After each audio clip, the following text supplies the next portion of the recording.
அம்மாவுக்கு வந்து ரொம்ப நேரம் நிற்க முடியாது.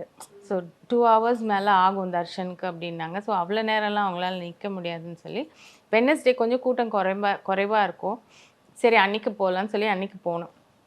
போய் வந்துட்டு அப்போ வந்துட்டு அந்த கடவுள் வந்து அந்த முருகர் வந்துட்டு வீடு வாங்கிறதுக்கு, வீடு கட்டுறதுக்கு, சொந்தமா வீடு கிடைக்கிறதுக்கு அவர் நல்ல ஒரு வழி பண்ணுவார் அப்படின்னு சொல்லியிருந்தாங்க. இப்போ நான் சொந்த வீட்டில் தான் இருக்கேன். சரியா?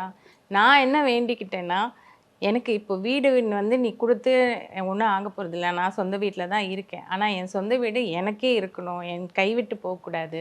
ஏன்னா நான் அந்த ஒரு பேச்சுவார்த்தையும் அது போச்சு. அத வந்து சேல் பண்ணிட்டு வேற ஏதாவது பண்ணலாம் அப்படின்னு சொல்லிட்டு.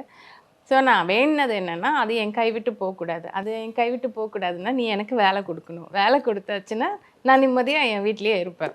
பார்த்து பண்ணிக்கோ அப்படின்னு சொல்லிட்டு இப்படி தான் வேண்டுனேனே. அது முடிச்சுட்டு வந்தேன் 1 மந்த்துக்குள்ள எனக்கு இந்த ப்ராஜெக்ட் கிடைச்சது.